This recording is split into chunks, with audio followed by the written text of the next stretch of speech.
Hi hello வணக்கம். இது என்ன வீடியோன்னு பார்த்தீங்கன்னா, நிறைய பேர் கேட்டுக்கிற சில விஷயங்களை பற்றி தான் இன்றைக்கி நம்ம பேச போகிறோம். ஏன்னா நிறைய பேர் வந்து உங்கள் லைஃப் ஸ்டோரி சொல்லுங்கள், உங்கள் லைஃப்பில் எப்படி இந்த மாதிரிலாம் நடந்துச்சு, எப்படி இதெல்லாம் அக்செப்ட் பண்ணிக்கிட்டீங்க, அந்த மாதிரி நிறைய பேர் கேட்டிருந்தீங்க. ஸோ இதை தவிர்த்து சில விஷயங்கள், ரொம்ப எமோஷ்னலான விஷயங்கள் கண்டிப்பாக இதில் இருக்குதுன்னு நினைக்கிறேன்னு இல்லை, எமோஷ்னலான விஷயந்தான் இது. அது வந்து இந்த பிப்ரவரி ஸ்டார்ட் பண்ணாலே, நான் ஆல்ரெடி ஒரு வீடியோ சொல்லியிருந்தேன், பிப்ரவரி ஸ்டார்ட் பண்ணி பிப்ரவரி முடிகிற வரைக்கும் அந்த 1 மந்த் வந்து என்னால் சரியாக வீடியோ போட முடியாது, சரியாக கான்சன்ட்ரேஷன் பண்ண முடியாது, இந்த மாதிரி நிறைய விஷயங்கள் இருக்கும். ஸோ அது மாதிரி தான் இதுதான் நான் வந்து லாஸ்ட்டாக வந்து பிப்ரவரி எண்டில் ஒரு வீடியோ முடிக்கிறேன்னா அது இதுவாக இருக்கும்னு நான் நினைக்கிறேன். ஏன்னா ஸோ அந்த மாதிரி விஷயங்கள் நிறையா நடந்துக்கிட்டே இருக்குது. அது என்னன்றதை நம்ம டீட்டெயிலாக நம்ம வீடியோக்குள்ளே போய் பார்க்கலாம். நாங்கள் வீடியோக்குள்ளே போகலாம். உடல் பொருள் உயிரே நீ உன்னை சேரவா,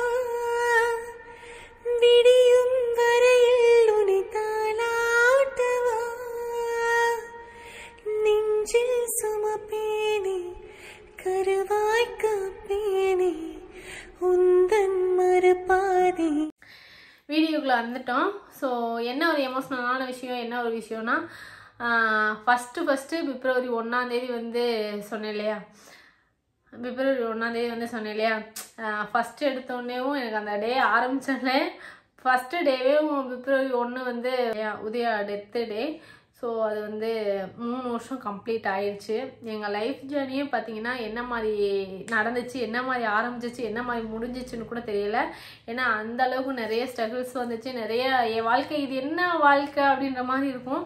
சில இடங்களில் நிறைய இடங்களில் நான் தவறி இருக்கேன், நிறைய இடங்களில் நான் உடஞ்சிருக்கேன். ஸோ அதுக்கெல்லாம் என்ன உடையிறமே நான் ஏன் இருக்குன்ற அளவுக்கு கூட சில இடங்களில் யோசிச்சிருக்கேன்.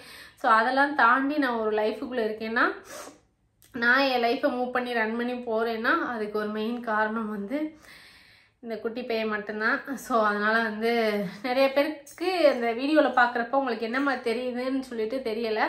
ஆனால் வீடியோவில் பார்க்குறவங்க நிறைய பேர் வந்து நல்ல வீடியோ போட்டால் நல்லா இருக்குன்றாங்க, இல்லைன்னா நல்லா இல்லைன்றாங்க. ஆனால் இப்போ வந்து எனக்கு அவ்வளோ சப்போர்ட் பண்ணுறீங்க. ஸோ அதுக்கு ஒரு நன்றி சொல்லிக்கிறேன். ஏன்னா அவ்வளோ சப்போர்ட்டுன்றதை தாண்டியும் பாசிட்டிவ் நிறையவே எனக்கு வந்துக்கிட்டு இருக்கு. ஸோ அதுக்கும் ரொம்ப நன்றி. ப்ளஸ் வந்து என்ன சொல்ல வரேன்னா, பிப்ரவரி 1 வந்து பார்த்திங்கன்னா உதயாவோட இறந்த நாள். அதுக்கடுத்து வந்து பிப்ரவரி 12 பார்த்திங்கன்னா எங்களோட ரிஜிஸ்டர் பண்ண நாள். ஸோ நாங்கள் வந்து ஒரு பிளாக் கலர் ட்ரெஸ்ஸில் வந்து மாலை போட்டு 2 பேர் நின்று ஒரு கோயில்கிட்ட ஃபோட்டோ எடுத்துருப்போம் இல்லையா. ஸோ அந்த இது எல்லாமே வந்து இந்த பிப்ரவரி இடையில நடந்த விஷயங்கள். அதுக்கடுத்து நாங்கள் பிப்ரவரி 12 ரிஜிஸ்டர் பண்ணி எங்களுக்கு நடந்த கல்யாணம் பார்த்திங்கன்னா பிப்ரவரி 26 தான் கல்யாணம் முடிஞ்சிச்சு. அப்போ ரிஜிஸ்டர் பண்ணிட்டு 2 பேர்த்தையும் பிரித்து தான் வச்சுருந்தாங்க. அதுக்கப்புறம் தான் நாங்கள் கல்யாணம் பண்ணிக்கிட்டோம். ஸோ அதனால் வந்து நாளைக்கு வந்து பார்த்திங்கன்னா 26 வந்து என்னோடய மேரேஜ் நாள். அதை நான் எப்படி இந்த இடத்துல சொல்லணும்னு தெரில. ஆனால் எங்கள் வாழ்க்கை எப்படி ஸ்டார்ட் ஆச்சுன்றதை ஃபஸ்ட்டு சொல்லிக்கிறேன். நிறைய பேருக்கு இந்த லைஃப் எப்படி நடந்திருக்குன்னு தெரியல. ஆனால் நிறைய பேர் வந்து என்னோட கமெண்டில் வந்து அக்கா நானும் உங்களை மாதிரி தான் சொல்லி நிறைய பேர் கமெண்ட் பண்ணுறீங்க. ஸோ அவங்களுக்கெல்லாம் நான் எப்படி சொல்லணுன்றது எனக்கு சத்தியமாக தெரியல. ஆனால் என் லைஃப்பில் நான் நிறைய விஷயங்களை அப்படியே மூவ் பண்ணிட்டே வந்துக்கிட்டே இருக்கேன். பார்ப்போம் என்ன தான் நடக்குது, இந்த லைஃப்பை வாழ்ந்து தான் பார்ப்போமே அப்படின்ற மாதிரி தான் நானும் ஓடிக்கிருக்கேன். ஆனால் நாங்கள் எப்படி கல்யாணம் முடிச்சோன்னா, ஃபஸ்ட்டு வந்து 26 எங்களோட இந்த பிப்ரவரி 26 கல்யாணம் ஆகுது. அதுக்கு அடுத்த பிப்ரவரி 26 25 வந்து நான் கன்சீவாக இருக்கேன்னு சொல்லிட்டு கன்ஃபார்ம் பண்ணேன். அது வரைக்கும் 1 இயர் வந்து பேபி இல்லாமல் தான் இருந்தோம். ப்ளஸ் வந்து அதெல்லாம் பெருசாக நாங்கள் எடுத்துக்கல, பெருசாகவும் நாங்கள் நினச்சி அந்த பேபிக்காக எதுவும் மூவ் பண்ணலை. ஸோ நாங்கள் அதை சாதாரணமாக போய்கிட்டே இருந்தோம். கடைசியில் அந்த கரெக்டாக எண்டில் வந்து தம்பி வந்து கன்சீவாக இருக்கேன்றதை வந்து கன்ஃபார்ம் பண்ணோம். ஸோ கன்ஃபார்ம் பண்ணிவிட்டு அதுக்கடுத்து ஒரு 10 மாதம் வந்து ஷாம் வயிற்றுக்குள்ளே இருக்கிறப்ப ரொம்ப என்னால் 7 மாதம் வரைக்கும் கரெக்டாக தம்பி என்னோடய வளகாப்புக்கு ஒரு 2 வாரத்துக்கு முன்னாடி வரைக்கும் நான் வேலைக்கு போனேன். காலைல 11 போனேன்னா வீட்டுக்கு வர்றதுக்கு எப்படியும் ஒரு 7:30 ஆகும், நைட்டு 7:30 8 வரைக்கும் ஆகும். ஸோ அந்த டயத்தில் தான் நான் வீட்டுக்கு வருவேன். அந்த மாதிரியே ஒரு 6 மந்த்து போச்சு. அப்புறம் உதயாவுமே பார்த்திங்கன்னா காலைல 10 மணிக்கு வேலைக்கு போனால் நைட்டு ஒரு 11 மணி 11:30 10 மணி அந்த மாதிரி அந்த அன்டைமில் தான் வீட்டுக்கே வருவான். ஸோ அந்த மாதிரி சில இடங்கள் போய்கிட்டே இருந்துச்சு. அதுக்கப்புறம் தம்பியை கன்சீவ் ஆனதுக்கப்புறம் ஒரு 10 மாதம் இந்த மாதிரி தான்.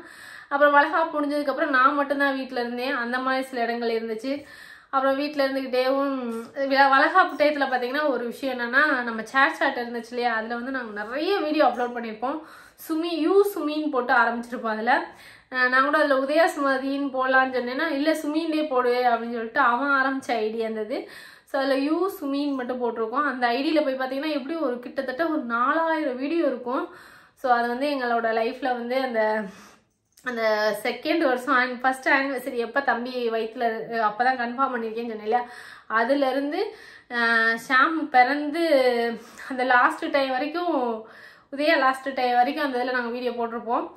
ஸோ அதில் வந்து அந்த 7 மந்த்லேருந்து கரெக்டாக அந்த 10 மந்த் வரைக்கும் நான் தொடர்ந்து வீடியோ அப்லோட் பண்ணிகிட்டே இருந்தோம். ஃபஸ்ட் டைம் வந்து நாங்கள் சேட் மூலியமாக நாங்கள் ஒரு இன்கம் எடுத்தோம். ஸோ அதனால் வந்து சேட்டில் வந்து அந்த 7 மந்த்லேருந்து 10 மந்த் வரைக்கும் நான் கரெக்டாக தொடர்ந்து வீடியோ போட்டுக்கிட்டே இருந்தேன். டிராஃப்ட்லேயே நிறைய வச்சுருந்தேன். தம்பி நான் நிறைய பேருக்கு இப்போ வரைக்கும் சொல்லுவாங்க, எனக்கு தெரிஞ்சவங்களே சொல்லுவாங்க, நீங்கள் வந்து குழந்தை பிறந்ததுக்கு அப்புறம் கூட அன்னைக்கு மறுநாளே நீ வீடியோ போட்டேலடி அப்படின்னு சொல்லுவாங்க. இல்லை, அது வந்து ஒரு வாரம் வந்து வீடியோ வந்து கரெக்டாக டிராஃப்டில் போட்டு வச்சுருந்தோம். கரெக்டாக அந்த டயத்துக்கு வந்து இது தண்ணி கூட உடஞ்சி அது மாதிரி நான் போய் ஹாஸ்பிட்டலில் போய் அங்கேயே ஒரு நாள் ஆகி, அதுக்கப்புறம் நாள் நைட்டு 11 மணிக்கு தண்ணி கூட உடையுதுன்னா மறுநாள் அவன் வந்து 9:15 தான் பிறந்தான். அந்த ஒரு நாள் ஃபுல்லாக என்னை வச்சு செஞ்சுட்டானுங்க. ஸோ ஐயோ என்னடா வந்து வாழ்க்கைன்ற அளவுக்கு வெறுக்கிற அளவுக்கு வச்சாங்க.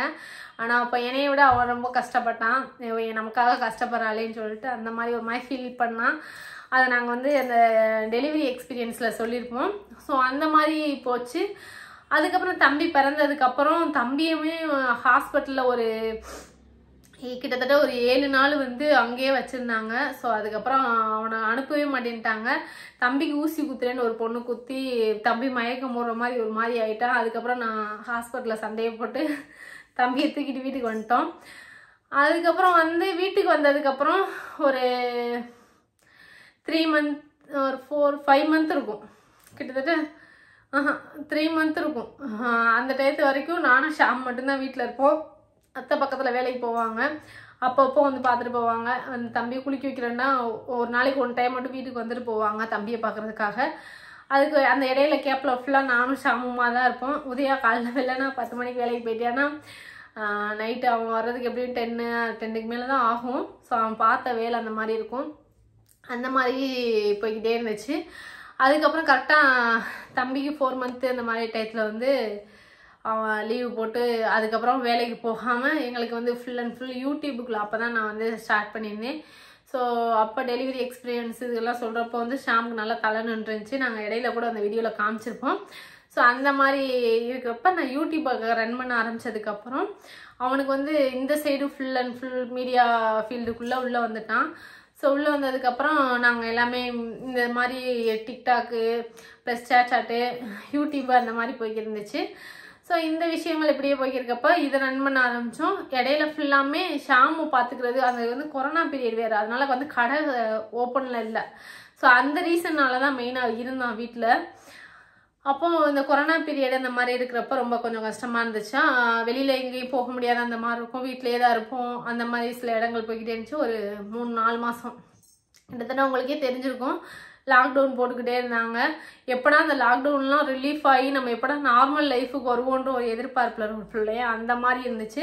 ஸோ அந்த ஒரு 4 மாதம் அந்த மாதிரி போச்சு. அதுக்கப்புறம் கரெக்டாக ஷாமுக்கு ஒரு பிறந்தநாள் வரப்போகுது. செகண்ட் ஆனிவர்சரின்னு நினைக்கிறேன். செகண்ட் ஆனிவர்சரிக்கு ஃபஸ்ட் ஆனிவர்சரிக்கு தம்பி வயிற்றுல இருந்தான். செகண்ட் ஆனிவர்சரிக்கு 2 மாதமோ 3 மாதமோ தம்பி கையில் இருந்தான். ஸோ அதுதான் எங்களோட 3ஆவது ஆனிவர்சரி வந்து நாங்கள் 2 பேரும் சேர்ந்து எடுத்த ஃபோட்டோஸ் வந்து லாஸ்ட்டு ஃபோட்டோ அதுதான்.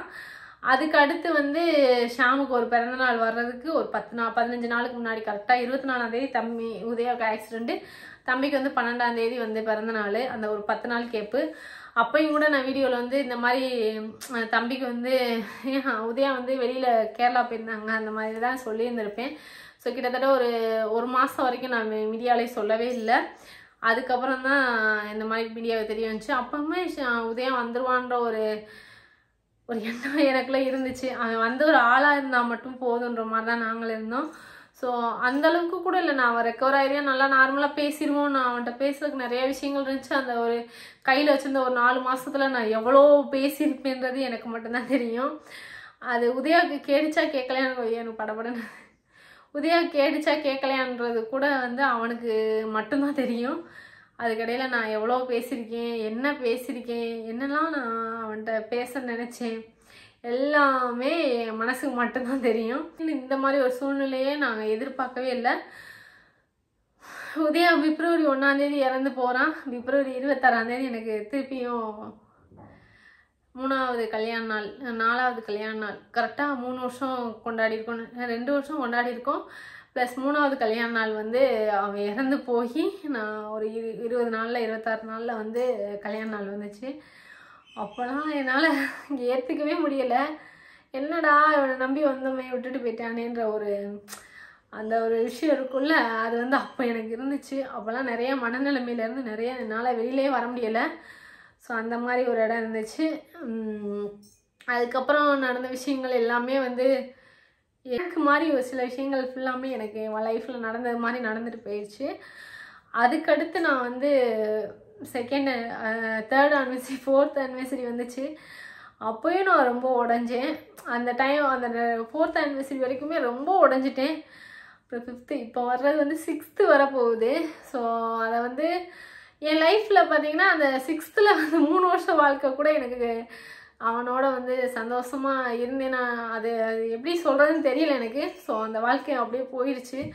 அதுக்கப்புறம் இப்போ வரைக்கும் அந்த கல்யாண நாளுன்ற ஒரு வேர்டு மட்டும் வந்து இந்த 3 பேர் மட்டும்ன்றதை வந்து நான் அப்பப்போ வந்து எனக்கு நானே சொல்லிப்பேன், நம்ம கல்யாண நாள் என்னைக்கு அப்படின்ற மாதிரி. ஸோ இதை வந்து இப்படி நான் பதிவு பண்ணணும்னு நான் நினைக்கல. ப்ளஸ் வந்து அழுகாமல் நிறைய பேர் இதை வந்து சொல்கிறாங்க, ஸ்ட்ராங்காக நீங்கள் வந்து பேசுங்க, நீங்கள் வந்து இதை வந்து சாதாரணமாக எடுத்து பேசுங்க, சிரிச்சுக்கிட்டே பேசுங்க. ஆனால் இந்த ஒரு விஷயம் வந்து கண்டிப்பாக வந்து என்னால் சிரிச்சுக்கிட்டே பேச முடியாது. அது வந்து என்னன்றது வந்து இதை நான் ஃபோனை கட் பண்ணதுக்கப்புறம் நான் என்ன பண்ணுறேன்றது எனக்கு தான் தெரியும். ஸோ அதனால் என்னால் தாங்க முடியல. சரி, இந்த டாபிக் விடலாம். இந்த மாதிரி ஒரு கல்யாண நாள் யாருக்கும் வரக்கூடாது கடவுளேன்றது மட்டும் நான் மனசார வேண்டிப்பேன். ஏன்னா இப்போலாம் ஒரு கல்யாண நாள் வந்து நம்ம வந்து கல்யாணம் முடிச்சு ஒரு கல்யாண நாளுன்ற அந்த ஒரு வேர்டு வந்து பார்த்திங்கன்னா ரொம்ப பெரிய ஒரு வேர்டு. அந்த ஒரு விஷயத்த வந்து நம்ம வந்து இழந்துட்டு இருக்கிறது வந்து யாராலையும் ஏற்றுக்கவே முடியாது. ஏன்னா அவங்க மட்டும்தான் நம்ம எல்லாம் நினச்சி வந்திருப்போம். ப்ளஸ் நான்லாம் பார்த்திங்கன்னா லவ் மேரேஜ் பண்ணி அப்படி வந்த ஒரு பர்சன். எனக்கு அதை எப்படி எடுத்து சொல்லணும்னு தெரில. சரி விட்டுலாம், இந்த விஷயத்தை இந்த டாபிக் இதோட விட்டுலாம், எனக்கு ஒரு மாதிரி ஆகுது. அதனால் கல்யாண நாளுன்ற ஒரு விஷயத்த வந்து நான் நிறைய பேர் வந்து எனக்காக வந்து ஸ்டோரி வச்சுக்கிட்டே இருந்தீங்க. ஹாப்பி மேரேஜ் லைஃப், ஹாப்பின்ற அந்த வேர்டு பார்த்தோன்னே எனக்கு ஒரு மாதிரி இருந்துச்சு. ஹாப்பி ஆனிவர்சரின்னு சொல்கிறப்ப ஹாப்பி ஆனிவர்சரின்றதே என் லைஃப்பில் கிடையாது. ஆனால் ஆனிவர்சரி தான், அது ஹாப்பி ஆனிவர்சரி கிடையாதுன்றதை எனக்கு நல்லாவே தெரியும். அதனால் வந்து அதுவும் நான் அக்செப்ட் பண்ணிக்கிறேன். இருந்தாலும் அந்த ஒரு விஷயம் வந்து விஷ் பண்ண எல்லாருக்கும் ரொம்ப நன்றி. அன்னைக்கு வந்து நான் எப்படி ரியாக்ட் பண்ணணுன்றது எனக்கு தெரியல. ஸோ அதனால தான் இந்த வீடியோ முன்னாடி எடுக்கிறேன். அப்புறம் உதயா ஞாபகமாக நான் வச்சுருக்க ஒரு விஷயத்தை நான் உங்கள்கிட்ட காட்டுறேன். நான் வச்சுருக்க வந்து இதுதான். இது வந்து உதயா ஞாபகமாக நான் ஒரு விஷயம் வச்சுருக்கேன்னா அது இது மட்டும்தான். இது கூட வந்து ஒரு எனக்குள்ள உங்களுக்கு தெரிஞ்சிருக்கும், ஒரு காசு மாதிரி போட்டிருப்பேன், காசும் குண்டும் போட்டிருப்பேன். அந்த இதை ரெண்டுமே உருக்கி இதில் வந்து யூஎஸ்ன்னு சொல்லிட்டு ஒரு மோதிரம் பண்ணியிருப்பேன். இது வந்து நான் அப்பயும் கொஞ்ச நாள் நான் வந்து இந்த தாலியவே அவுக்காமல் இருந்தேன். உங்களுக்கு அதை எப்படி சொல்றதில்ல, அது வந்து கொஞ்ச நாள் வந்து இந்த தாலி அவுக்க மாட்டேன்ட்டேன். ஒரு 1.5 மாதம் இருக்கும், என் கழுத்துலேயே தான் இருந்துச்சு. அந்த தாலியை நான் அவுக்க மாட்டேன்னு சொல்லிட்டு அவுக்குறப்பெல்லாம் பாலாண்டைங்கிட்ட ஓடி போய் என்ன தாலியை கேட்குறாங்க, நான் தர மாட்டேனேன்னு சொல்லிட்டுலாம் அழுதுருக்கேன். அந்த மாதிரி விஷயங்கள் நிறையா நடந்துச்சு. ஸோ அதுக்கப்புறம் ஏதோ ஒரு எங்கள் வீட்டுக்குள்ளே ஒரு சின்ன நிறைய சண்டையெல்லாம் நிறையா வந்துச்சு. அதை வச்சு ஒரு தடவை அவுத்துட்டேன், இப்படிலாம் சொல்கிறாங்களேன்னு சொல்லிட்டு. அதுக்கடுத்து வச்சுருக்க ஒரு விஷயம்னா இந்த இதுவும் ப்ளஸ் வந்து இந்த இது வந்து என் லைஃப்பில் என்றைக்குமே நான் தொலைக்கக்கூடாதுன்னு நினைக்கிற ஒரு மெமரிஃபுல்லான ஒரு விஷயம். இந்த இதை வந்து நான் கண்டிப்பாக பத்திரமா வச்சுருப்பேன். அதனால் இந்த ஒரு விஷயத்த மட்டும் நான் எப்படி சொல்லணும்னு தெரில. ஸோ இந்த ஒரு விஷயத்த சொல்கிறதுக்கு தான் வந்தேன். ஆனால் அது எப்படியோ போயிடுச்சு. ப்ளஸ் இதுதான் என்னோடய வாழ்க்கையோட ஒரு 6வது ஆனிவர்சரி. ஹாப்பி ஆனிவர்சரின்லாம் நான் சொல்ல மாட்டேன், ஆனிவர்சரி. ப்ளஸ் வந்து உதயாவோட ப்ளஸ்ஸிங் வந்து எனக்கு எப்பயுமே இருக்கும். ஆனால் இந்த வருஷத்துலேருந்து எனக்கு சில நல்லது நடக்குது. நல்லதுன்னா நீங்கள் நினைக்கிற மாதிரி நல்லது கிடையாது. நிறைய என் லைஃப்பில் நான் மூவ் பண்ணிட்டு போகிறேன். அது எல்லாமே எனக்கு ஒரு சக்ஸஸ் தரணுன்றதை மட்டும்தான் நான் இப்போதைக்கு நினச்சிக்கிட்டு இருக்கேன். ஸோ இந்த ஒரு விஷயம் எனக்கு உதயா இருக்கேன், உதயாவோட ஆசீர்வாதம் எனக்கு எப்போ இருக்குன்றதை நான் மனசார நம்புகிறேன். எனக்கும் சரி என் பிள்ளைக்கும் சரி, எங்கே இருந்தாலும் அவன் என்னை பார்த்துக்கிட்டே இருக்கான்ற ஒரு எண்ணம் மட்டும் எனக்கு எப்பயுமே மைண்டில் இருந்துக்கிட்டே இருக்கும். அதனாலே சில விஷயங்கள்லாம் நான் இவ்வளோ தூரம் கடந்து வந்திருக்கிறதுக்கு ஒரு ரீசன் கூட அதுவாக தான் இருக்கும். எங்கே இருந்தாலும் அவன் என்னை பார்ப்பான், ஏன் உதயா என்னைக்கும் எதுவும் நினச்சிடக்கூடாது அப்படின்ற மாதிரி நான் நினைப்பேன். ஆனால் உதயாவோட குணங்கள் எப்படின்னா, அவள் நல்லா இருக்கணும், அவளுக்கு பிடிச்ச லைஃப்பில் அவள் நல்லா இருக்கணும், அந்த மாதிரி அவனோட குணம். ஸோ அதனால் வந்து நிறைய கடந்து வந்துக்கிட்டே இருக்கேன். ஸோ இது வரைக்கும் நிறைய நீங்கள் சப்போர்ட் கொடுத்துக்கிட்டே இருக்கீங்க. இந்த வீடியோவுமே நான் எடுக்கணும்னு எடுக்கலை, வீடியோவே இல்லை. ப்ளஸ் வந்து ஆனிவர்சரின்ற ஒரு வேர்டு வந்துச்சு, நிறைய பேர் வந்து ஸ்டோரி வச்சுக்கிட்டே இருந்தீங்களே. ஸோ அதுக்காக வந்து நம்ம சரி இந்த ஒரு வீடியோவாக நம்ம வந்து நிறைய பேர் வந்து உதயா ஞாபகமாக என்ன வச்சுருக்கீங்கன்னு கேட்டீங்க. இருக்குது, இதை தவிர்த்து நிறையவே வச்சுருக்கேன் நான். அவனோட திங்ஸ்லேருந்து அவன் கையில் போட்டிருந்த இதில் நிறைய இருக்குது. அவனோட திங்ஸ் எல்லாமே அவன் அன்னைக்கு என் கையில் கொடுத்தது அது ஃபுல்லாமே அப்படியே வச்சுருக்கேன். ஸோ அது என்னென்னன்றதை நான் தனியாக வீடியோவாக போடுறேன். இப்போது எனக்கு ஒரு இம்பார்ட்டண்டான ஒரு வீடியோ, ஒரு மெமரிஃபுல்லான ஒரு விஷயம் தான் இந்த தாலி. இந்த தாலியை வந்து நான் எப்பயுமே வச்சுருப்பேன். அதை மட்டும் உங்களுக்கு நினைவுபடுத்துறதுக்காகன்னு கூட சொல்லலாம். ப்ளஸ் வந்து மிஸ்ஸியோட உதயா, ப்ளஸ் தேங்க்யூ. இது வரைக்கும் எனக்கு சப்போர்ட் நீங்கள் கொடுத்துக்கிட்டே இருக்கீங்க. இந்த சப்போர்ட்டுக்கும் எனக்கு ரொம்ப நன்றி. ப்ளஸ் இதுக்கடுத்து எனக்கு வந்து நிறைய விஷயங்களை நான் மூவ் பண்ணி போகிறேன். ஸோ எல்லாமே உங்களோட ஆசீர்வாதமும் ப்ளஸ் வந்து என்னோடய உதயாவோட ஆசீர்வாதமும் எனக்கு எப்போயும் இருக்குன்னு நான் நம்புகிறேன். நிறைய பேர் நிறையா விதமாக இதை எப்படி எடுத்துக்கிறீங்கன்னு தெரில. ஆனால் என் லைஃப்பில் வந்து நடந்தது ஒரு விஷயத்த வந்து ரொம்ப ஷார்ட்டாக சொல்லிட்டேன். ஆனால் இந்த ஷார்ட்டாக சொன்னதில் எவ்வளோ இருக்குன்றது எனக்கு தெரியும், என் கூட இருந்தவங்க எல்லாருக்கும் தெரியும், எவ்வளோ கடந்து வந்திருக்கின்றதுன்னு தெரியும். ஸோ அதனால் வந்து உங்கள்கிட்ட சொன்ன விஷயம் வந்து இவ்வளோ ஷார்ட்டாக சொல்லி முடிச்சிட்டேன். ஸோ அதுக்கும் சாரி. பார்ப்போம் அதுக்கு அடுத்த வீடியோவில். உங்களோட சப்போர்ட் எங்களுக்கு எப்பயுமே இருக்கும். எல்லாருக்கும் டாட்டா.